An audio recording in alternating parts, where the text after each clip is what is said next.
Hello student, welcome to ATMBIC Allahabad online classes. तो class 8 में सामाजिक विज्ञान इसमें पढ़ाया जा रहा है। जो भूगोल है उसका चैप्टर जो 4 है, चैप्टर 4 क्या है? कृषि प्रकार और मुख्य फसलें। तो इसमें आपने इसके पहले वाले भाग में, जो चैप्टर 4 है उसके पहले भाग में आपने क्या पढ़ा? आपने कृषि क्या होता है उसके बारे में पढ़ा, समझा। फिर कृषि की जो किस्में होती हैं, कृषि कई प्रकार से की जाती है। स्थानांतरित कृषि, शुष्क कृषि, पूंजीवादी कृषि, इन तीनों के बारे में आपने जाना। उसके बाद आपने फसली जो ऋतुएं होती हैं, खरीफ की फसलें, रबी की फसलें और साथ ही साथ जायद की फसलें, उसके बारे में आपने समझा, जाना। और फिर जो खाद्यान्न फसलें होती हैं, जो मुख्य खाद्यान्न फसलें हैं, चावल और गेहूं, तो उसमें मैंने आपको चावल के बारे में बताया था। अब जो खाद्यान्न की अन्य फसलें हैं क्या है? गेहूं है ना। चावल और गेहूं मुख्य फसलें हैं, तो चावल के बारे में आपने पढ़ा। अब गेहूं के बारे में समझते हैं। तो देखिए, जो गेहूं है वो ठंडे मौसम में बोया जाता है। हम सभी को मालूम है गेहूं जो क्या है, रबी की फसलें हैं। और यह एक प्राचीन फसल है। गेहूं क्या है? गेहूं जो है एक प्राचीन फसल है, काफ़ी पहले समय से बोया जा रहा है। मतलब कि मध्य पूर्व से 4000 वर्ष पूर्व भारत में ये उगाया जा रहा है। अब गेहूं जो है वो शीत ऋतु में उगाई जाती है। और जो गेहूं होती है उसके लिए ठंडी और नम जलवायु चाहिए। गेहूं के लिए कैसी जलवायु चाहिए? ठंडा मौसम चाहिए, नम जलवायु चाहिए। साथ ही साथ इसे पकने के लिए, जब कटाई करनी होती है गेहूं की, तो इसे पकने के लिए धूप की आवश्यकता होती है, गर्मी की आवश्यकता होती है। कम से कम कितना तापमान गेहूं के लिए हमें, गेहूं की फसल उगाने के लिए कितना तापमान चाहिए? तो वो जो होता है 10 डिग्री से कितना, 25 डिग्री। 10 डिग्री सेल्सियस से 25 डिग्री सेल्सियस गेहूं के लिए आवश्यक है। साथ ही साथ जो गेहूं को पानी की आवश्यकता होती है, उगाने के लिए पानी की जो आवश्यकता होती है, वर्षा की जो आवश्यकता होती है, तो वो कितनी होनी चाहिए? 50 से, सॉरी, 50 से 75 सेंटीमीटर, हाँ, 50 से 75 सेंटीमीटर वार्षिक वर्षा की आवश्यकता होती है। और जो गेहूं होता है, जब गेहूं में सिंचाई करते हैं तो उसकी उपज बढ़ जाती है। अब गेहूं की अगर बात करें तो मिट्टी जो होती है गेहूं के लिए, कौन सी मिट्टी चाहिए होती है? तो गेहूं के लिए जो मिट्टी चाहिए होती है वो जलोढ़ मिट्टी। गेहूं के लिए कैसी मिट्टी चाहिए? जलोढ़ मिट्टी। अब जलोढ़ मिट्टी क्या होती है? जो नदियों के द्वारा जो उत्तरी मैदान है, नदियों के द्वारा बहाकर लाई गई मिट्टियों से बना है ना, तो वो जो उत्तरी मैदान में मिट्टियाँ पाई जाती हैं वो खास तौर पे जलोढ़ मिट्टी होती है। तो जलोढ़ मिट्टी की आवश्यकता होती है। अब इसके आगे अगर हम गेहूं के बारे में बात करते हैं तो मध्य प्रदेश हो गया, महाराष्ट्र हो गया, ये दो राज्य हैं। इनके ये कुछ भागों में भी गेहूं अच्छा पैदावार होता है, गेहूं का अच्छा पैदावार होता है। लेकिन अगर गेहूं के मुख्य उत्पादक राज्यों की हम बात करते हैं तो गेहूं कहाँ पे अधिक मात्रा में पैदा किया जाता है, कहाँ पे उत्पादन होता है?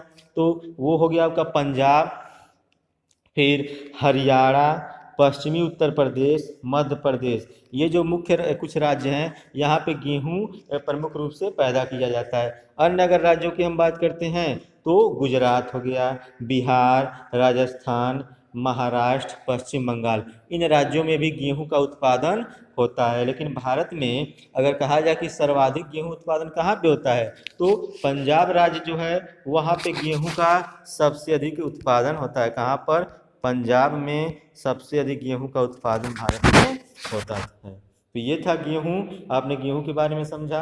अब जो अगले पॉइंट पे हम चलते हैं, अन्य खाद्यान्नों की फसलें।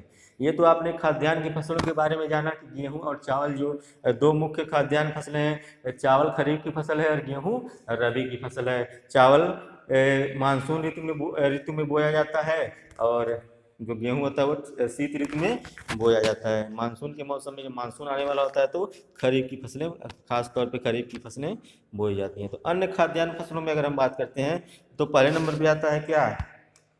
ज्वार। अन्य खाद्यान्न फसलों में जो ज्वार आता है। अब ज्वार क्या है? ज्वार भी एक खरीफ की फसल है। ज्वार कैसी फसल है? खरीफ की फसल है। ये भी मानसून के समय गर्मी के मौसम में बोया जाता है। और ये जो बोया जाता है सब अधिक मात्रा में कहाँ पे उगाया जाता है ज्वार? दक्षिणी पठार में। दक्षिणी पठार के जो क्षेत्र हैं वहाँ पे ज्वार जो है वो पर्याप्त मात्रा में उगाया जाता है। अन्य राज्य, अगर राज्यों की हम बात करते हैं तो ज्वार के लिए जो ज्वार उत्पादक जो राज्य हैं वो महाराष्ट्र है आपका, आंध्र प्रदेश, मध्य प्रदेश, कर्नाटक। मुख्य रूप से हम कह सकते हैं कि पश्चिम का राज्य महाराष्ट्र कहाँ पे है? भारत के पश्चिम में है, और आंध्र प्रदेश दक्षिण में है, मध्य प्रदेश जो मध्य भारत के बीचों बीच, और कर्नाटक ये भी दक्षिण में। तो हम कह सकते हैं दक्षिण और पश्चिम के राज्य जो हैं पठारी राज्य, वहाँ पे ज्वार होता है वो पर्याप्त मात्रा में उगाया जाता है। ठीक इसी प्रकार से अगर हम बाजरे की बात करें तो अन्य खाद्यान्न फसलें में बाजरा आता है। ज्वार आ गया आपका, बाजरा।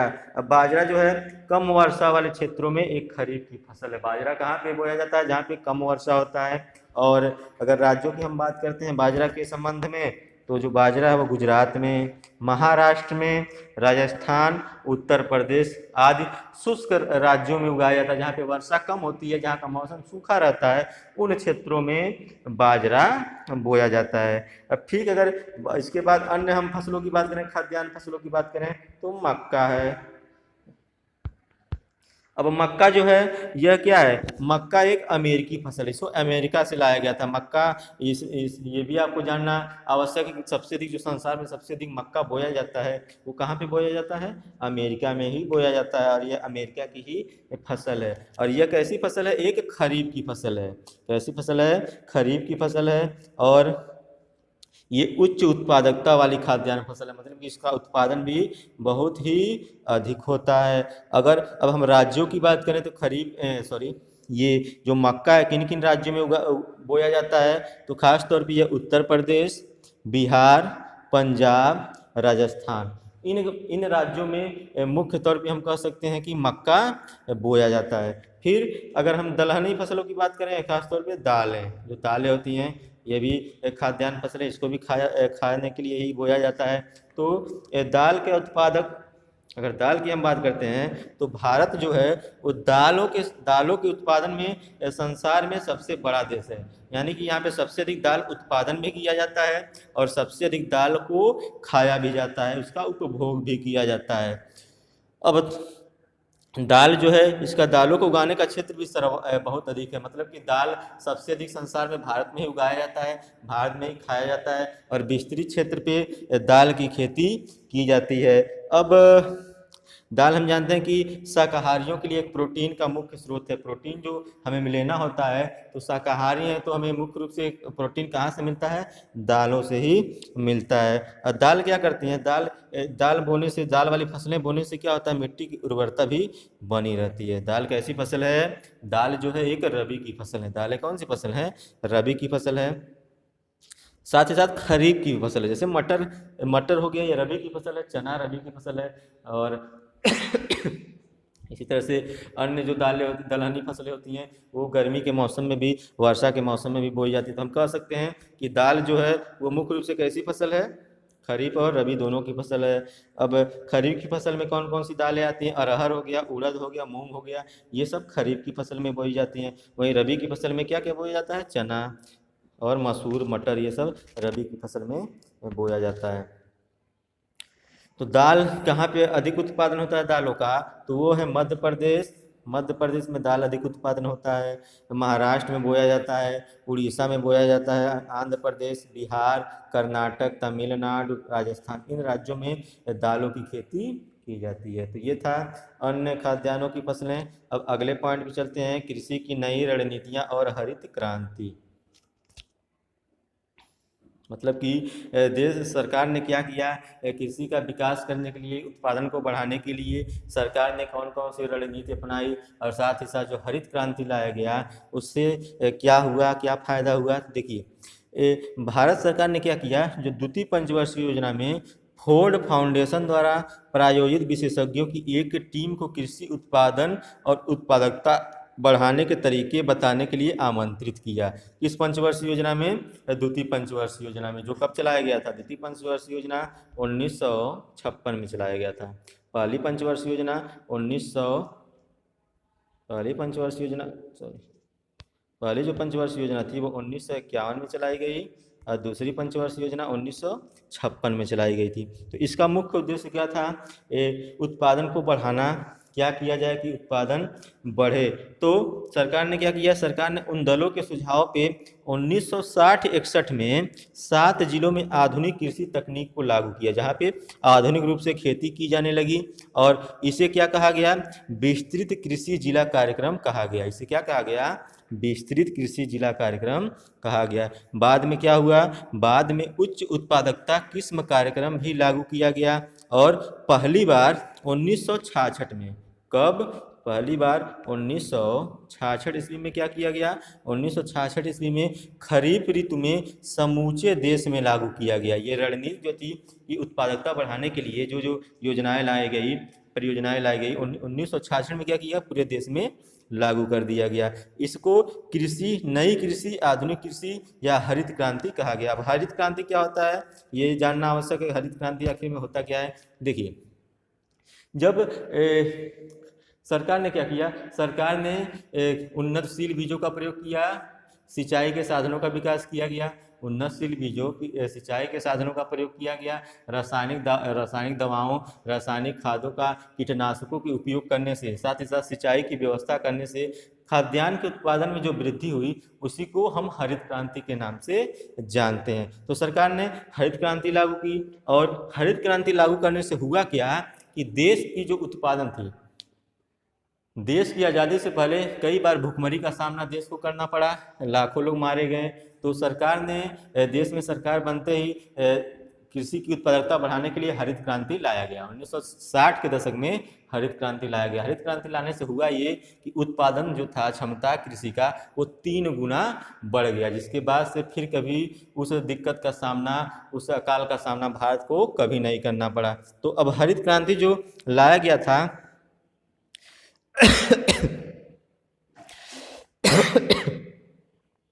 सबसे पहले जो हरित क्रांति शुरू की गई वो किन किन राज्यों में शुरू की गई थी? तो हरित क्रांति जो सबसे पहले शुरू किया गया था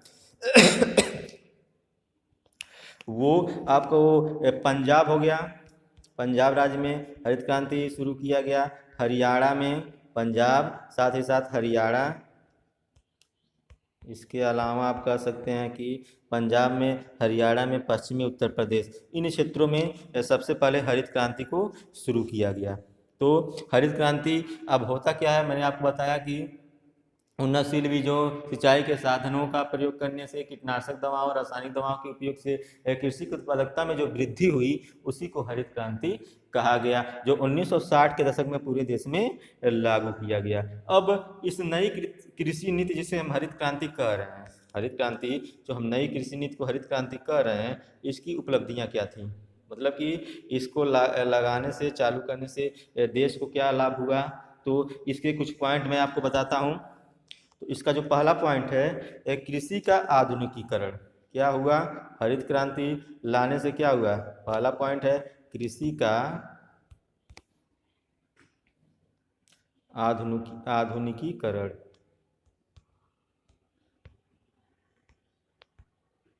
कृषि में आधुनिकीकरण आया। हरित क्रांति लाने से क्या हुआ?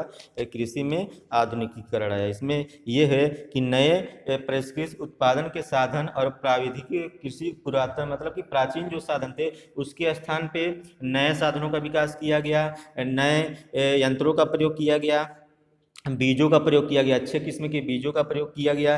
कंपोस्ट, गोबर की खाद, सामान्य खाद के स्थान पे, जो पहले गोबर की खाद या सामान्य खाद का उपयोग किया जाता था उसके स्थान पे किसका प्रयोग किया गया? रासायनिक उर्वरकों का प्रयोग किया गया। तो इससे क्या हुआ?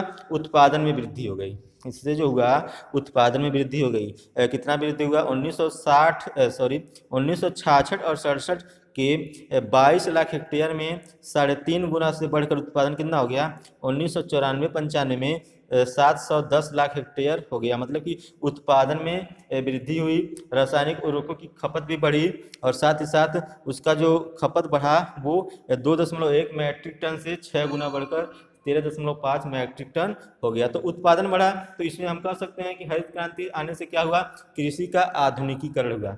जहाँ पे पहले बैल का प्रयोग किया जाता था, खेत जोतने के लिए बैल का प्रयोग, पानी चलाने के लिए कुओं का प्रयोग किया जाता था, गोबर की खादों का प्रयोग किया जाता था, इनके स्थान पे ट्रैक्टर हल का प्रयोग किया जाने लगा। साथ ही साथ पंप सेट का प्रयोग किया गया, नहरें निकाली गई और रासायनिक दवाओं का, रासायनिक खादों का प्रयोग किया गया, तो इससे उत्पादन बढ़ गया। तो इससे हम कह सकते हैं कि कृषि का आधुनिकीकरण हुआ। दूसरा पॉइंट इसमें हम क्या रख सकते हैं, उत्पादन में वृद्धि।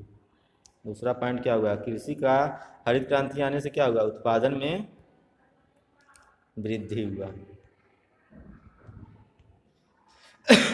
दूसरा पॉइंट हम कह सकते हैं उत्पादन में वृद्धि। तो हरित क्रांति आने से क्या हुआ कि उत्पादन में वृद्धि हो गया। मैंने आपको पहले ही बताया कि उत्पादन पहले बहुत ही कम होता था, कई बार सूखा पड़ता था, अकाल पड़ जाता था। तो हरित क्रांति आने से क्या हुआ, उत्पादन में वृद्धि हो गया। और 1960 और 61 में गेहूं का उत्पादन जो था वो कितना था, 1960-61 में गेहूं का जो उत्पादन था वो 11 मैट्रिक टन था। कितना, 11 मैट्रिक टन था। कब, 1960 से 61 के आसपास। लेकिन ये उत्पादन बढ़ गया और कितना बढ़ गया, 1994-95 में, यानी कि अगले 30-35 सालों में जो उत्पादन था वो 11 से कितना पहुंच गया, 65। 11 से 65 मैट्रिक टन हो गया। तो उत्पादन बढ़ा, तो उत्पादन बढ़ने से लोगों, किसानों की आय बढ़ने लगी। इससे हम कह सकते हैं कि जो उत्पादन था लगभग उत्पादन में काफ़ी बढ़ोतरी आई और किसानों की जो या अन्य जो लोग थे उनको, उनकी आय बढ़ गई। तो ये कुछ उपलब्धियां थी हरित क्रांति आने से। क्या क्या, आधुनिकीकरण हुआ कृषि का, और दूसरा आय में बढ़ोतरी हुई, उत्पादन में बढ़ोतरी हुई। अब लेकिन कोई भी चीज़ लाया जाता है तो उससे कुछ समस्याएं भी सामने आती हैं। तो इसकी समस्या क्या थी, इसमें क्या कमी थी, हरित क्रांति या जो नई रणनीति लाई गई उसमें कमी क्या था। देखिए, भारत की कृषि अभी तक मानसून की अनिश्चितता पर निर्भर करती है। मानसून आप जानते हैं कि निश्चित नहीं है, कभी भी वर्षा होती है, मानसून के समय में ही कोई कभी 10 दिन लगातार वर्षा हो जाएगी, कभी 4 दिन होता है, कभी 10 दिन पहले मानसून आ जाएगा। तो मानसून की अनिश्चितता है। इससे क्या होता है, देश के 80% भाग की स्थिति तो ऐसी ही है कि मानसून का कोई निश्चित समय नहीं होता है। लेकिन कृषि के विकास की समस्या के लिए बढ़ती जनसंख्या का दबाव भी जिम्मेदार है। जनसंख्या लगातार बढ़ती है जिसके कारण कृषि के सामने समस्याएं उत्पन्न होती रही हैं। मोटे अनाजों की बात करें तो मोटे अनाज, छोटे अनाज की मध्यम और निम्न उपज होने के कारण भी कृषि के विकास में समस्याएं उत्पन्न होती हैं। मोटे अनाज बोया जाता है, छोटे अनाज जिसके उत्पादन कम होता है, इससे कृषि की समस्या सामने आती है। अब हरित क्रांति निर्वाह के स्तर तक नीचे पहुंच चुकी है। हरित क्रांति क्या, हरित क्रांति ने तो फायदा किया, उत्पादन की लागत भी बढ़ रही है। हरित क्रांति आने से उत्पादन तो बढ़ा लेकिन साथ ही साथ लागत भी बढ़ी। अब खादों का प्रयोग किया जा रहा है, रासायनिक खादों का प्रयोग किया जा रहा है, जिसकी मतलब कि महंगे दामों पे बिकते हैं। साथ ही साथ अन्य दवाओं का प्रयोग, कीटनाशक दवाओं का प्रयोग किया जाता है, वो खरीदने में काफ़ी पैसा खर्च होता है। तो बीजों को खरीदने से, कीटनाशकों को खरीदने से, उर्वरकों को खरीदने से काफ़ी अधिक पैसा खर्च करना पड़ता है। अगर गरीब किसान है तो उसके लिए काफ़ी दिक्कतों का सामना करना पड़ता है। तो हरित क्रांति ने क्या किया, फसलों, भूमि तथा क्षेत्र की दृष्टि से सीमित रही है। हर क्षेत्र में फैला नहीं, लेकिन कुछ जिन क्षेत्रों में फैला वहाँ पे उत्पादन भी बढ़ा और साथ ही साथ लागत भी बढ़ा। अब जो बड़े किसान हैं धनी किसान हैं, वो तो अपने पैसे लगा करके इन दवाओं को, खादों को खरीद सकते हैं, कीटनाशक दवाओं को, उन्नतशील बीजों को खरीद सकते हैं। लेकिन जो छोटा किसान है, गरीब किसान है, उनके लिए दिक्कत का सामना करना पड़ा, उनके सामने ये समस्या आए। तो ये थी एक कमियां। अब हरित क्रांति को बढ़ाने के सुझाव, हरित क्रांति की अगर बढ़ाने के सुझाव के बारे में हम बात करते हैं, हरित क्रांति को बढ़ाने के सुझाव के बारे में बात करते हैं, ये भी, इसके भी कुछ पॉइंट हैं। देखिए, पहला पॉइंट ये है कि हरित क्रांति की नई नीति जो है उसका क्षेत्र क्या है। विस्तार सभी खाद्यान्नों, दालों और कपास, साथ ही साथ तिलहन, जूट जैसी अखाद्य फसलों के तक किया जाना चाहिए। हरित क्रांति का विस्तार कहाँ कहाँ किया जाना चाहिए? खाद्यान्न की फसलों के लिए, दालों के लिए, कपास, तिलहन, जूट ऐसी अखाद्य फसलों के लिए किया जाना चाहिए। साथ ही साथ हरित क्रांति से क्या कर सकते हैं? हरित क्रांति से अभी तक छूटे हुए क्षेत्रों में भी उन क्षेत्रों की नई प्राविधियों को प्रयोग कराना चाहिए जहाँ हरित क्रांति रही है, जहाँ से खुशहाली आई है, समृद्धि आई है। साथ ही साथ छोटे किसानों के लिए समुचित साख सुविधाओं की भी व्यवस्था करनी चाहिए कि छोटे किसानों को ऋण उपलब्ध हो सके, पैसा मिल सके, बैंकों से उन्हें कर्ज मिल सके, तो ये व्यवस्था करनी चाहिए। अब देखिए, अब हरित क्रांति जो है इससे फायदा तो देश को रहा ही है। देखिए, अब कृषि और उद्योग ही क्या करते हैं? अर्थव्यवस्था की रीढ़ हैं। अगर हम देश की अर्थव्यवस्था के बारे में बात करते हैं तो अर्थव्यवस्था के विकास में कृषि और उद्योगों का महत्वपूर्ण योगदान है। लगभग 67% लोग का भरण पोषण जो होता है वो कृषि कार्यों पर निर्भर करता है। लगभग 67% लोग किस पे निर्भर हैं? कृषि पर निर्भर करते हैं। तो परंतु ये कृषि 67% लोग निर्भर करते हैं, लेकिन ये क्षेत्र जो है कृषि का वो पिछड़ा हुआ है। तो इसके उत्थान की आवश्यकता है, इसके विकास करने की आवश्यकता है। तो क्या किया जा सकता है? कृषि के लिए हम क्या क्या कर सकते हैं? ये जो कृषि है वो क्या है? रोजगार देने वाला क्षेत्र है। कृषि क्या है? रोजगार देने वाला क्षेत्र है। अब भारतीयों की आजीविका का मुख्य स्रोत क्या है? कृषि है। अगर देश की आज़ादी के समय बात करें 1950-51 में, तो देश की आज़ादी के समय जो था जनसंख्या का 70% भाग कृषि कार्यों से जुड़ा हुआ था, जो गिर कर 67% हो गया। जब देश आज़ाद हुआ तो उस समय कृषि पे 70% लोग निर्भर करते थे, कृषि कार्य में 70% लोग लगे हुए थे। लेकिन आज जो है वो 67% लोग लगे हुए हैं, उस पर निर्भर हैं। तो औद्योगिक दृष्टि से सर्वाधिक विकसित देशों में यह प्रतिशत 2 से 7% के बीच है। मतलब कि औद्योगिक देश जो है, जो धनवान देश हैं, विकसित देश हैं, वहाँ पे क्या देखा जाता है कि कृषि क्षेत्रों में कम लोग लगे हुए हैं। 2 से 7% लोग ही कृषि कार्यों में लगे हुए हैं। लेकिन अगर यहाँ पे भारत जैसे देशों की बात करें तो कृषि पे ज़्यादा निर्भरता है, ज़्यादा लोग कृषि कार्यों में लगे हुए हैं। लगभग 67% लोग आज भी कृषि कार्यों में लगे हुए हैं, जो कि ये विकास में अवरोधक सिद्ध होता है। दूसरे पॉइंट की अगर हम बात करें इसमें अगर हम दूसरे पॉइंट की बात करें तो खाद्यान्न और पशु चारे में योगदान। कृषि क्या करता है? कृषि जो करता है एक खाद्यान्नों में तो योगदान देता ही है। भारत एक तो भारत निर्धन देश है, तो निर्धन देश होने के साथ साथ यहाँ लोग अपनी आय का बड़ा भाग अनाजों पर खर्च करते हैं। मतलब कि जो आय होता है, पैसा लोग कमाते हैं, उसका अधिकांश भाग वो किस पे खर्च करते हैं? अनाजों को खरीदने में खर्च करते हैं। तो कृषि ही हमारे पालतू जो पशुओं को चारा प्रदान करती है। जितने भी हमारे पालतू पशु होते हैं उनको चारा कहाँ से मिलता है? कृषि से ही मिलता है।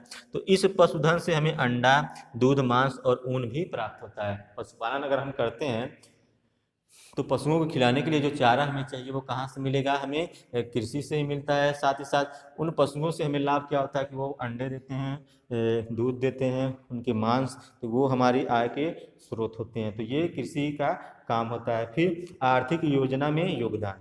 फिर कृषि अन्य कामों में, अगर कृषि के अन्य कामों की बात करें तो ये क्या करता है? आर्थिक कामों में योगदान देता है। मतलब ये हमारी आर्थिक योजना में कृषि का महत्वपूर्ण स्थान दिया गया। हम कह सकते हैं कि कृषि का महत्वपूर्ण स्थान है।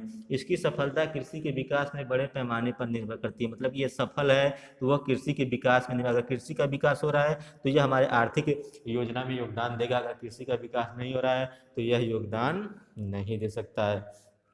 अगर हम कृषि की उत्पादकता कम हो जाए, मतलब कि किसी वर्ष कृषि की उत्पादकता कम हो जाए तो हमारी अर्थव्यवस्था गिरने लगेगी।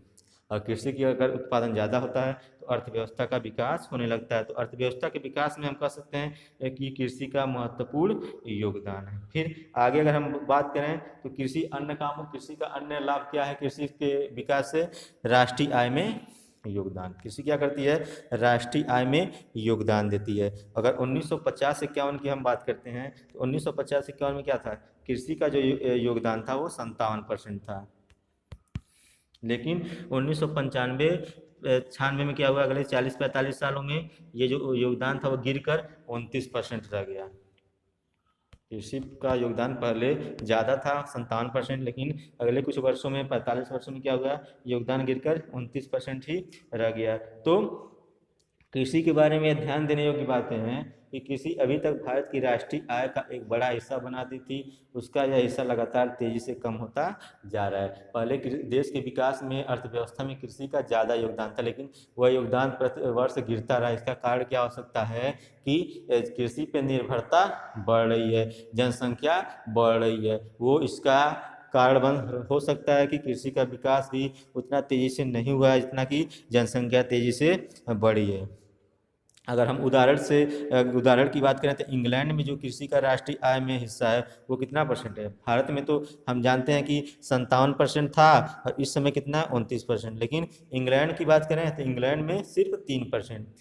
इंग्लैंड की अर्थव्यवस्था में कृषि का योगदान कितना है, सिर्फ 3%। वहीं अमेरिका में भी कितना है, सिर्फ 3%। अमेरिका में भी कृषि का योगदान 3% है। ब्रिटेन में, इंग्लैंड में कृषि का योगदान 3% है। लेकिन भारत में प्रमुख योगदान होता है, राष्ट्रीय आय में कृषि का मुख्य योगदान होता है, क्योंकि यह विकसित अर्थव्यवस्था की अवस्था तक नहीं पहुंच पाया। हमारा देश जो है अभी विकसित नहीं है, जबकि इंग्लैंड और अमेरिका विकसित देश हैं और वहाँ पे उद्योगों का ज़्यादा महत्व होता है।